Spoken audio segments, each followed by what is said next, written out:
Three. Hey guys, this is GhostlySCV, and I am here with Statics once again.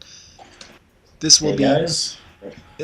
this will be game 2 of the Intel Extreme Masters with Duckloadra as the red Protoss in the bottom left of Blistering Sands versus Mouz Morrow in the top right as his opponent.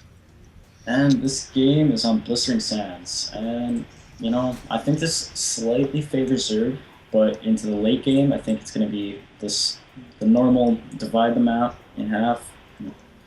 In that situation, though, I don't know. Protoss is going to get a slight situation with their maxed army. Yeah, as you can see, this Overlord's going to its back rocks. Yeah, And those are going to come into play in the mid game, I bet. this is where I find Zerg is very strong in this map, is those back rocks. Those back rocks are pretty much torture to any Terran or Protoss player, actually, because Well, yeah, especially the Protoss players, Protoss yeah, enough has it hard enough to wall off. Considering the yeah, fact you need your main buildings and own your own Zealot there to just protect against it, and yeah, yeah, man. Zerg can just harass the front with a couple Zerglings and have 4 or 5 Zerglings just poke away at the back door, and next thing you know, you have Zerglings in the back of your base. Yeah, and especially with the Protoss, you get your death ball. You Yeah, can't really move much. Protoss is very immobile with their Colossus Stalker Sentry death ball, yeah. and it, it's not fun when you have a pack of 20 Zerglings on both sides poking in and out, especially when the destructible rocks are already gone. They'll Yeah, just harass you to death. but who knows? We'll see how it plays out in this match. Yeah. So as you can see, three drones on the geyser right there, Yep, saving up for Ling speed possibly. yep, I think that's going to be a typical opening. He's not going to get wind speed too terribly fast. But And White just going to be Duckloadra here poking away at all the drones, being he's a doing little a pest. I tell you, Protoss just poking away at things. he's doing a paged out Hux, but they're doing the typical probe Typical. harass at the He's gonna start of the go. game. Believe he's not Oh, gonna block that expo. no, he's going to let him take it. And Zerg went spawning pool before hatchery, which is common. Uh, yeah, wouldn't be surprised though if you're going for his hatchery first, especially on this map. Your entrance to your natural is very small, and it's hard early game to take advantage of if you have a few well placed spawn crawlers. Yeah.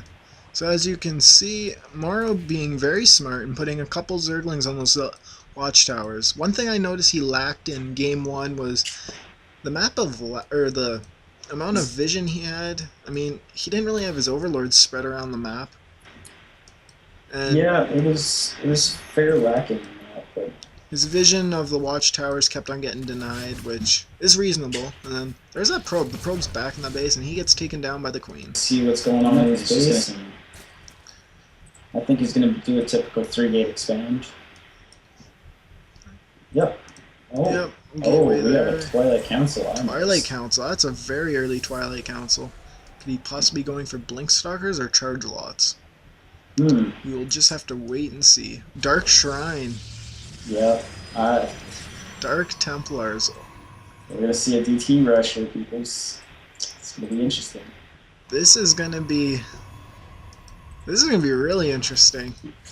Oh, and Morrow's getting that drone up for the Roach Warren there. Look like he's going to Standard stuff, standard stuff. yeah, he's just going to get that creep spread, especially on this because the natural is so far away from you. It's a huge walking distance actually for main to the natural. Yeah, and he's just holding his zone on to watch towers, make sure nothing too gimmicky is on the way. As you can see, there's still no lair. Do you need a... I'm sorry my lack of Zerg knowledge is bad. Yes, you do. You need a lair to get an Overseer, so... Yeah, I don't believe this game's gonna last very long if that Dark Shrine gets up. well, there's going to be on the Oh, a way Zergling soon got for in. Zerg. Does that Zergling spots the Dark Shrine? Oh, Is there gonna be yeah, he sees it.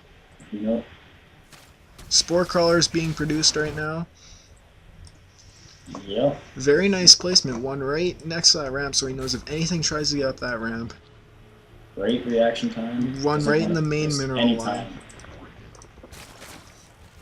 How did that Zergling even get in? I swear I saw a Zealot there. I didn't see it. I was watching Zerg's base. As Anyways, you yeah, can to see, see Morrow is just getting Morrow ready for scouting this around his base DQ. too, looking for any proxy pawns, and here comes the first Dark Templar. How is this going to play out? He's going to be denied here. Completely denied it. He's possibly going to go for that back door and just start poking away. Yeah, we should see Overseers here. Lair is on. Lair is Three-quarters almost done. complete. As you can see, he's getting some Zerglings. Splitting Yeah. about half his army, I'd say, to go take the gold. Yeah. I think that, well, this is very well timed third. I think what killed Morrow in the last game was taking that third a little bit too early. Yeah. And he didn't have his Hydralisk to make that harass. As you can see, those Dark Templars actually do quite a bit of damage against destructible debris. They do, I think, actually, I believe They do a little bit over 40-something, 45 damage. That is think- insane. I think of Protoss, they're the highest damage units.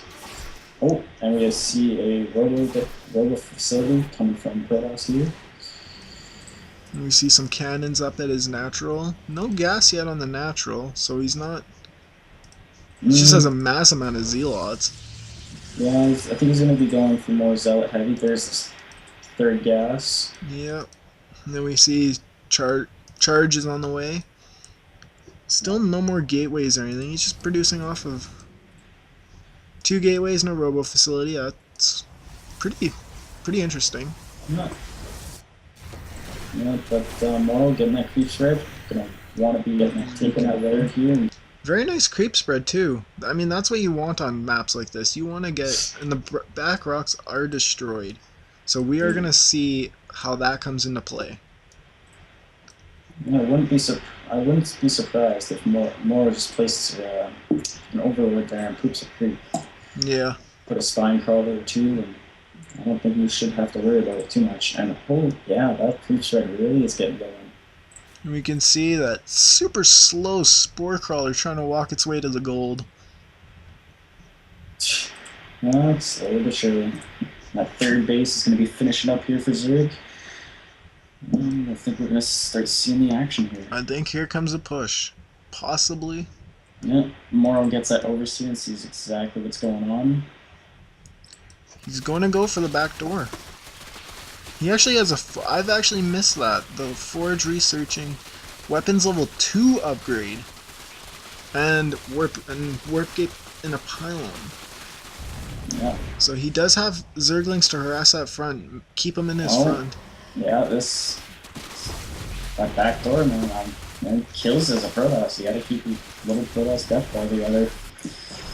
And he sends his lings straight to the mineral line, harassing the mineral line.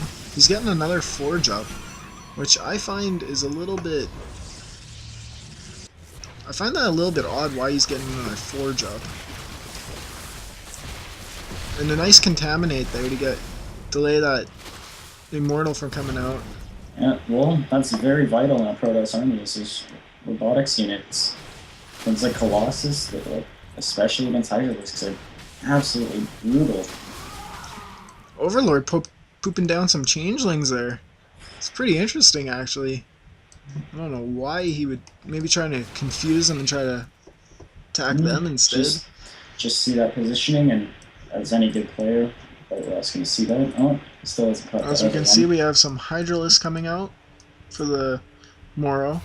And we have Zerg missile attacks level 2, and Protoss is getting his ground weapons level 2 once again. And Zerg flyer attacks level... Zerg flyer attacks level 1. Does he have a Spire up? Yes, he does. Yep. And we have a Hydralisk Den researching Hydralisk range. And more just putting up that spine crawler at his third base. Make sure he doesn't lose to any kind of Dark Templar again. I'll admit, Duckloadra has been keeping up with Harvesters. He has 59 and Morrow has 63, so he's catching up on harvesters, and Oh, when and it Morrow comes to pushing the front. killing that robotics bay once again. And he should be contaminating that second one that White Raw has up here. And White Raw gonna throw up another one. He's just wasting so much on robotics. Nice force fields there.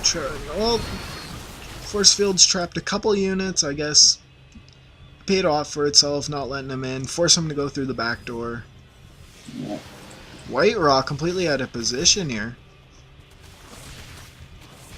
Well, So that's to the stay thing with at the his Zerg front army. door. They have lots and lots of mobility, and they can just abuse it all the He's gonna so attack much that. to their advantage. Nice force field there, preventing him from getting his army out. Yeah, cut off that Zerg army in half. Can he hold on to it? Oh, we have Colossus in the fray Colossus too. being focused down by the roaches. And the Colossus goes down. That's, yep. I think we're going to be seeing a GG here soon. And there we go, Duckloadra GG's. That was a very... I actually thought Morrow was going to lose this one. Because he had no detection at the beginning, but once he saw those Dark Templars, yeah, that was kind of... White That's Rose kind of what committed ruined too. it. I think it was too gimmicky. Yeah, if that... I believe so. I believe it would have been a completely different game if that one Zealot decided to stop that one poor Zergling from running through. That Zealot... Oh, I feel sorry for him. It's quite possible. I wonder which one of these two Zealots I'm looking at right here. Well, one of them was the bad one. Don't know which one it was, but it was one of them. Yeah, But anyway, that was game 2 of the Intel Extreme Masters, and we will see you in the third game. Yeah, we're tied up here. Should be a good one.